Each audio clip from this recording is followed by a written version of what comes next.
നീ കളഞ്ഞല്ലോ, ഞാൻ റെസ്റ്റ് എടുക്കാത്തതുകൊണ്ട് പോയല്ലോ, ഞാനൊരു തെറ്റും ചെയ്തിട്ടില്ല, എനിക്ക് ദൈവം അങ്ങനെ തന്നത്. ഞാനിപ്പോൾ hello guys, welcome back to my channel. First time channel കാണുന്നവരൊന്ന് സബ്സ്ക്രൈബ് ചെയ്ത് സപ്പോർട്ട് ചെയ്യണം. നമ്മുടെ കുഞ്ഞാറ്റ ഇച്ചായൻ മിറാക്കിൾ ബ്യൂട്ടി ബ്ലോഗ്സ് എന്ന ഒരു യൂട്യൂബ് ചാനലും അതുപോലെ തന്നെ കുഞ്ഞാറ്റ ഇച്ചായൻ എന്ന് പറഞ്ഞിട്ടുള്ള ഒരു ഇൻസ്റ്റഗ്രാം അക്കൗണ്ടും കാര്യങ്ങളൊക്കെ ഉണ്ട്. അത്യാവശ്യം നല്ല ഹെവി റീച്ച് ആയിട്ടുള്ള ഫാമിലിയാണ് യൂട്യൂബിലും അതുപോലെ തന്നെ ഇൻസ്റ്റഗ്രാമിലും. അപ്പോൾ റീസെന്റ് ആയിട്ട് 2 days ബാക്ക് നമ്മുടെ കുഞ്ഞാറ്റ ഇച്ചായൻ അത്ര ആക്റ്റീവ് അല്ല ഇപ്പൊ സോഷ്യൽ മീഡിയാസിൽ, നമ്മുടെ കുഞ്ഞാറ്റ മാത്രമേ ആക്റ്റീവ് ആയിട്ടുള്ളൂ. അപ്പൊ പുള്ളിക്കാരി 2 days ബാക്ക് ഒരു പോസ്റ്റ് ഇൻസ്റ്റഗ്രാമിൽ ഷെയർ ചെയ്തിട്ടുണ്ടായിരുന്നു. ഇന്നപോലെ ഞാൻ 6 മാസം പ്രഗ്നന്റ് ആയിരുന്നു, അൺഫോർച്ചുനേറ്റ്ലി ആ പ്രഗ്നൻസി അബോർട്ട് ആയി പോയി എന്ന് പറഞ്ഞിട്ടൊരു പോസ്റ്റ് ഷെയർ ചെയ്തിട്ടുണ്ടായിരുന്നു. അപ്പൊ അതേ തുടർന്ന് അതിന്റെ താഴെ ഭയങ്കര ഹെവി ആയിട്ടുള്ള ഭയങ്കരമായ രീതിയിൽ ഈ പെൺകുട്ടീനെ കുത്തി നോവിക്കുന്ന രീതിയിൽ അത്രയും ബാഡ് കമന്റ്സ്, അത്രയും നെഗറ്റീവ് ആയിട്ടുള്ള കമന്റ്സ് ഒരുപാട് വരുന്നുണ്ടായിരുന്നു. അതായത് നീ കാരണമാണ്, നിന്റെ ശ്രദ്ധയില്ലായ്മ കാരണമാണ് നിനക്ക് ഈ കുഞ്ഞിനെ നഷ്ടമായത്, നീ പ്രഗ്നൻസിയിൽ കെയർ ചെയ്യാതിരുന്നത്, നീ ഓവറായിട്ട് വീട്ടുജോലികളും മറ്റുമൊക്കെ ചെയ്തത് കൊണ്ടാണ്, അല്ലെങ്കിൽ നീ പ്രഗ്നൻസി റിലേറ്റഡ് ആയിട്ട് മരുന്നുകളും കാര്യങ്ങളൊന്നും സമയത്തിന് പ്രോപ്പറായിട്ട് കഴിക്കാത്തത് കൊണ്ടാണ് നിനക്ക് നിന്റെ കുഞ്ഞിനെ നഷ്ടമായി എന്ന് പറഞ്ഞിട്ട് ഒരു അത്രയും വിഷമിച്ചിരിക്കുന്ന, അത്രയും വിഷമഘട്ടത്തിലിരിക്കുന്ന ഒരു പെൺകുട്ടീനെ എത്രത്തോളം കുത്തി നോവിക്കാൻ പറ്റുമോ അത്രയും ഹെവി ആയിട്ട് കുത്തി നോവിക്കുന്ന രീതിയിലുള്ള ഒരുപാട് നെഗറ്റീവ് കമന്റ്സുകൾ വരുന്നുണ്ടായിരുന്നു. അപ്പൊ അതുകൊണ്ടാണെന്ന് തോന്നുന്നു നമ്മുടെ കുഞ്ഞാറ്റ ജിസ്ബി ഇത് യൂട്യൂബിനകത്ത് ഒരു വീഡിയോ പോസ്റ്റ് ചെയ്തിട്ടുണ്ടായിരുന്നു. ഇതാണ് ആ വീഡിയോ. ഞാൻ എൻ്റെ സെക്കൻഡ് പ്രഗ്നൻസി യൂട്യൂബിലും സോഷ്യൽ മീഡിയയിലായിട്ട് റിവീൽ ചെയ്തിട്ടുണ്ടായിരുന്നു. എനിക്കിപ്പോൾ 6th മന്താണ്, 6ാം മാസമാണ്. നമ്മൾ 5th മന്ത് സ്കാനിങ്ങോട് കൂടിയിട്ടാണ് കുറച്ച് പ്രശ്നങ്ങളുണ്ട് എന്നൊക്കെ അറിഞ്ഞു തുടങ്ങിയത്. ജനറ്റിക്കലി ഉള്ള പ്രശ്നമാണ്, അല്ലാതെ ഞാൻ പണിയെടുത്തിട്ടോ ഞാൻ ഓടി നടന്നിട്ടോ ഞാൻ റെസ്റ്റ് എടുത്തില്ല എന്ന് പറഞ്ഞിട്ടോ ഉള്ള പണിയല്ല. എനിക്ക് എൻ്റെ വീട്ടിൽ ചെയ്യുന്ന പണി എനിക്ക് ഒരുപാട് അധ്വാനിയായിട്ടോ അല്ലെങ്കിൽ കഠിന പണിയായിട്ടോ എനിക്ക് തോന്നിയിട്ടില്ല. ഞാൻ മിക്കുനി ആയിരുന്നപ്പോഴും നിങ്ങൾക്ക് എൻ്റെ വീഡിയോസ് കണ്ടറിയാം, ഞാൻ ഇതുപോലെ തന്നെ പണിയെടുത്ത് തന്നെയാണ് ഞാൻ മിക്കോണിയും പ്രസവിച്ചത്. അല്ലാതെ ഞാൻ റെസ്റ്റ് എടുക്കാഞ്ഞിട്ട് എൻ്റെ കൊച്ചിനെ ഞാൻ കാരണമായിട്ട് ഞാൻ ഒന്നും വരുത്തി വെച്ചിട്ടില്ല. ഞാൻ കാരണം എൻ്റെ കുട്ടി പോയിട്ടുമില്ല. ഇത് ജനറ്റിക്കലി കുറേ ഇഷ്യൂസും കാര്യങ്ങളും, ഹാർട്ട് ബീറ്റിൻ്റെയും അല്ലാത്ത കുറേ ഇഷ്യൂസും കാര്യങ്ങളും ഉണ്ടെന്ന് ഡോക്ടർ പറഞ്ഞു.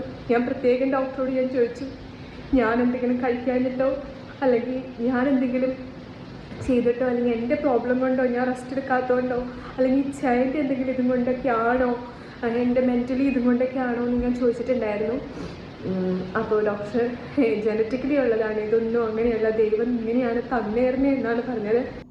ഇതിൽ കുഞ്ഞാറ്റ ഭയങ്കര കരഞ്ഞുകൊണ്ടാണ്, അത്രയും സങ്കടം ഉള്ളത് കൊണ്ടായിരിക്കും. കാരണം ഒരു അമ്മേനെ സംബന്ധിച്ചിടത്തോളം ഒരു കുഞ്ഞ് നഷ്ടമാവുക എന്ന് വെച്ച് കഴിഞ്ഞാൽ വളരെ വേദനാജനകമായിട്ടുള്ളൊരു കാര്യമാണ്. ഇത് ഇപ്പം 6 മാസം എന്ന് വെച്ച് കഴിഞ്ഞാൽ അത്യാവശ്യം പൂർണ്ണ വളർച്ച എത്താനായിട്ടുള്ളൊരു കുട്ടിയാണ്. അങ്ങനെ ഒരു കുട്ടീനെയാണ് അവർ അത്രയും ആഗ്രഹിച്ച് മോഹിച്ച് ആണാണോ പെണ്ണാണോ ജനിക്കാൻ പോകുന്നതെന്ന് അറിയാതെ അത്രയും വെയിറ്റ് ചെയ്തിരിക്കുന്ന ഒരു കുട്ടിയായിരുന്നു. പക്ഷേ അൺഫോർച്ചുനേറ്റ്ലി ആ കുട്ടീനെ അവർക്ക് നഷ്ടമായിരിക്കുകയാണ്. ഈ ഒരു സംഭവം എന്ന് വെച്ച് കഴിഞ്ഞാൽ നമ്മൾ കുട്ടി പ്രഗ്നൻ്റ് ആയിരിക്കുന്ന സമയത്ത് ആദ്യത്തെ മാസങ്ങളിലെ സ്കാനിങ്ങിലൊന്നും നമുക്ക് എന്തെങ്കിലും അബ്നോർമാലിറ്റീസ് ഉണ്ടെങ്കിൽ അറിയാൻ പറ്റത്തില്ല. 5 മാസം അതല്ല 5 മാസം കംപ്ലീറ്റ് ആയതിനു ശേഷം എടുക്കുന്ന അനോമലി സ്കാനിങ്ങിൽ മാത്രമേ കുട്ടിക്ക് എന്തെങ്കിലും ജനറ്റിക്കലി എന്തെങ്കിലും പ്രോബ്ലം അല്ലെങ്കിൽ ഹാർട്ട് റിലേറ്റഡ് ആയിട്ടുള്ള എന്തെങ്കിലും പ്രോബ്ലം ഉണ്ടെങ്കിൽ അറിയാൻ പറ്റുള്ളൂ. അങ്ങനെയുള്ള എന്തോ ഒരു ജനറ്റിക് ഇഷ്യൂ കാരണമാണ് ഈ കുട്ടീനെ ഇവർക്ക് നഷ്ടമായിട്ടിരിക്കുന്നത്. അത് കരഞ്ഞുകൊണ്ടാണ് ഈ കുഞ്ഞാറ്റ എന്ന് പറയുന്ന ഈ ഒരു പെൺകുട്ടി ഷെയർ ചെയ്തിരിക്കുന്നത്. അപ്പോൾ അതിൻ്റെ താഴെയും ഒരുപാട് നെഗറ്റീവ് കമന്റ്സ് ഒക്കെ വരുന്നുണ്ട്. പക്ഷേ കൂടുതലും ഇവരെ സപ്പോർട്ട് ചെയ്യുന്ന കമന്റ്സ് ആണ് എനിക്ക് തോന്നിയിട്ടുള്ളത്. കാരണം സാരമില്ല മോളെ പോട്ടെ എന്നൊക്കെ പറഞ്ഞിട്ട് കുട്ടീനെ ആശ്വസിപ്പിക്കുന്ന രീതിയിലുള്ള കമന്റ്സ് ആണ് കൂടുതലും വരുന്നത്. ശരിക്കും പറഞ്ഞാൽ നമ്മൾ അങ്ങനെയാണ് ചെയ്യേണ്ടത് അല്ലേ? കാരണം ഇങ്ങനെ ഒരു അബോർഷൻ സംഭവിക്കുക അല്ലെങ്കിൽ മരണം സംഭവിക്കുക എന്നൊക്കെ പറയുന്നത് ഒരു വ്യക്തിയുടെ ജീവിതത്തിൽ നമുക്ക് ഒരു നഷ്ടം സംഭവിക്കുകയാണ് അല്ലേ? വ്യക്തിയുടെ ജീവിതത്തിൽ നമുക്ക് നികത്താനാവാത്ത ഒരു നഷ്ടമാണത്. അങ്ങനെ നഷ്ടം സംഭവിച്ചിരിക്കുന്ന ഒരു വ്യക്തി അത്രയും കരഞ്ഞുകൊണ്ട് വീഡിയോ ഇടുന്ന സമയത്ത് അല്ലെങ്കിൽ കരഞ്ഞുകൊണ്ട് അങ്ങനെ ഒരു വിഷമിച്ച ഒരു പോസ്റ്റ് ഇടുന്ന സമയത്ത് അതിന്റെ താഴെ നമ്മളെ കൊണ്ടാവുന്ന വിധം ഒന്നില്ലെങ്കിൽ ഒന്നും പറയാതിരിക്കുക, അല്ലെങ്കിൽ ജസ്റ്റ് ഒന്ന് ആശ്വസിപ്പിക്കുന്ന രീതിയിലൊരു കമന്റ് ഇടുക. അതല്ലാതെ മുറിവിൽ, അതായത് പച്ച മുറിവിൽ പിന്നെയും കുത്തി നോവിക്കുക എന്നൊക്കെ പറയില്ലേ, അതുപോലെയാണ് ചില ആൾക്കാർ ചെയ്തുകൊണ്ടിരിക്കുന്നത്. മേ ബി അവർക്കൊരു മനസ്സുഖം, ചില മനോരോഗികളൊക്കെ ഇല്ലേ, മെന്റലി മറ്റുള്ളവരുടെ ദുഃഖത്തിൽ സന്തോഷം കണ്ടെത്തുന്ന ടീമൊക്കെ ഉണ്ടാവില്ലേ, അങ്ങനെയുള്ള ചില മനോരോഗികളായിരിക്കാം ഇതുപോലുള്ള കമന്റ്സ് ഒക്കെ ഇടുന്നുണ്ടാവും അല്ലേ? അപ്പോൾ കുഞ്ഞാറ്റ കുറച്ച് കാര്യങ്ങളൂടി പറയുന്നത് നമുക്ക് അതുകൂടി കേട്ടു നോക്കാം. ഒരുപാട് കമൻറ്റ്സ് എനിക്ക് ഒരുപാട് രീതിയിൽ വരുന്നുണ്ട്. എനിക്കത് ഭയങ്കര ബുദ്ധിമുട്ടാവുന്നുണ്ട്, മാനസികമായിട്ടൊക്കെ എനിക്ക് ബുദ്ധിമുട്ടാവുന്നുണ്ട്. എൻ്റെ സിറ്റുവേഷൻ കൂടി ഒന്ന് മനസ്സിലാക്കണം. ഞാൻ കാരണമല്ല എൻ്റെ കുട്ടി പോയതും എൻ്റെ കയ്യിൽ എനിക്ക് എന്താ പറയുക, ഞാൻ എന്താ പറയേണ്ടത് എന്താ ചെയ്യേണ്ടത് എൻ്റെ അടുത്ത് ഇച്ചാനിപ്പോൾ പറഞ്ഞിട്ടുണ്ടായിരുന്നു. ഇച്ചാൻ എന്നെ സഹായിക്കത്തുകൊണ്ടാണ്. അല്ലെങ്കിൽ ഞാൻ കഴിഞ്ഞൊരു വീഡിയോയിൽ കരഞ്ഞിട്ടുണ്ടായിരുന്നു. ഈ കാര്യം എനിക്കറിയാവുന്നത് കൊണ്ട് ഞാനത് ഓർത്ത് കരഞ്ഞു പോയതാണ്. ഞാനത് ഓർത്ത് കരഞ്ഞു പോയതാണ്. അല്ലാതെ ഇച്ചായൻ എന്നെ ബുദ്ധിമുട്ടിപ്പിച്ചിട്ടോ ഇച്ചായൻ എന്നെ ഒരു രീതിയിലും ബുദ്ധിമുട്ടിപ്പിച്ചിട്ടില്ല.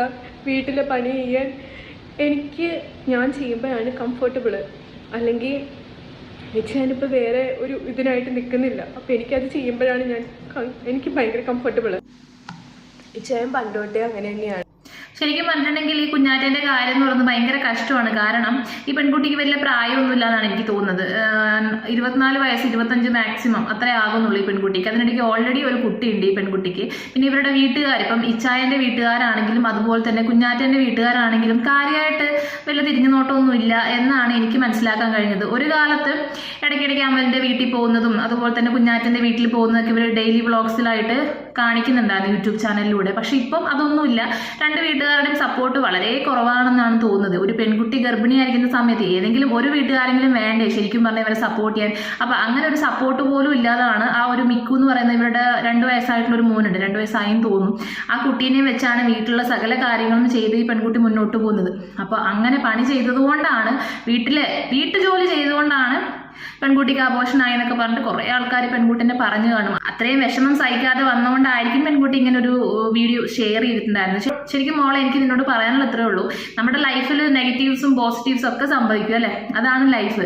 എല്ലാ കാര്യങ്ങളും നമുക്ക് ഹാപ്പി ആയിട്ട് അല്ലെങ്കിൽ നമ്മുടെ സന്തോഷ നിമിഷങ്ങൾ മാത്രം സോഷ്യൽ മീഡിയയിലൂടെ ഷെയർ ചെയ്യുന്നതായിരിക്കും നല്ലത്. കാരണം ഇതുപോലെ നമ്മുടെ കല്ലെറിയാനും നെഗറ്റീവ്സ് പറയാനൊക്കെ ഒരുപാട് ആൾക്കാരുണ്ട്. അതിനൊക്കെ മറുപടി പറയാൻ നിന്നിട്ടുണ്ടെങ്കിൽ വരുന്ന മുഴുവൻ നെഗറ്റീവ് കമൻസിനും മറുപടി പറഞ്ഞ് കരയാൻ നിന്നിട്ടുണ്ടെങ്കിൽ അതിനെ നേരണ്ടാവുള്ളൂ അല്ലേ. അപ്പോൾ അതുകൊണ്ട് ഹാപ്പി ആയിട്ടുള്ള മൊമെന്റ്സ് മാത്രം ഇൻസ്റ്റാഗ്രാമിലും അതുപോലെ തന്നെ യൂട്യൂബിലും ബാക്കിയുള്ള ഏതൊക്കെ സോഷ്യൽ മീഡിയാസ് നിങ്ങൾ യൂസ് ചെയ്യുന്നുണ്ടോ അതിലൊക്കെ നമ്മുടെ ഹാപ്പി മൊമെന്റ്സ്, നമ്മുടെ നല്ല മൊമെന്റ്സ് മാത്രം ഷെയർ ചെയ്യുന്നതായിരിക്കും നല്ലത് ഇന്നത്തെ കാലത്ത്. കാരണം ഇതുപോലെ കല്ലെറിയാൻ വേണ്ടിയിട്ട് ഒരുപാട് ആൾക്കാരുണ്ടാവും അല്ലേ.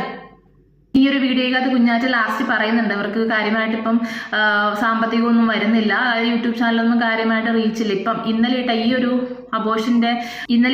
അബോർഷന്റെ കാര്യം പറഞ്ഞിട്ടുള്ള ഈ ഒരു വീഡിയോയ്ക്ക് അത്യാവശ്യം റീച്ചും കാര്യങ്ങളൊക്കെ കിട്ടിയിട്ടുണ്ട്. അപ്പം അല്ലാതെ ഇവരുടെ യൂട്യൂബ് ചാനലൊന്നും പഴയ പോലെ റവന്യൂസ് ഒന്നും വരുന്നില്ല എന്നാണ് തോന്നുന്നത്. മാത്രമല്ല വീട്ടുകാരുടെ സപ്പോർട്ടും വളരെ കുറവാണ്. എനിക്ക് തോന്നുന്നു ഒട്ടും തന്നെ ഇല്ലാന്ന് തോന്നുന്നു. കാരണം അമ്മൻ്റെ വീട്ടുകാരന് ഇപ്പം എവിടെയും ഇവർ കാണിക്കാറില്ല. മേ ബി അവരുടെ കുടുംബ കാര്യമായിരിക്കും, അറിയില്ല. എന്നാലും സപ്പോർട്ട് ഇല്ല എന്നാണ് കുഞ്ഞാറ്റയുടെ ഇതിന് മുന്നേ ഉണ്ടായ വ്ളോഗിലൊക്കെ അവൾ പറഞ്ഞിട്ടുള്ളത്. പേഴ്സണൽ കാര്യങ്ങളാണ്. Okay, it's fine. അപ്പോൾ കുഞ്ഞാറ്റയോടാണ് എനിക്ക് പറയാനുള്ളത്, ഇപ്പോൾ ഒരു നിലവിലൊരു കുട്ടിയുണ്ട്, ആ കുട്ടീനെ നോക്കി നല്ല രീതിയിൽ ജീവിക്കുക മോളെ. അല്ലാതെ കഴിഞ്ഞു പോയ കാര്യങ്ങളെ പറ്റി റിഗ്രറ്റ് ചെയ്തുകൊണ്ടിരുന്നിട്ട് കാര്യമൊന്നുമില്ല. ലൈഫ് ഇങ്ങനെയാണ്. നല്ല കാര്യങ്ങളും സംഭവിക്കും, മോശം കാര്യങ്ങളും സംഭവിക്കും. എല്ലാം നമ്മൾ സോഷ്യൽ മീഡിയയിൽ വന്ന് ബോധ്യപ്പെടുത്തേണ്ട കാര്യമൊന്നുമില്ല. എല്ലാവരും നമ്മൾ ബോധ്യപ്പെടുത്തേണ്ട ഒരു കാര്യമില്ല. കാരണം ഇത് സോഷ്യൽ മീഡിയ ആണ്, ഇത് ഇങ്ങനെയാണ്. അപ്പോൾ അടുത്തൊരു വീഡിയോ കാണുന്നവരെ ബൈ.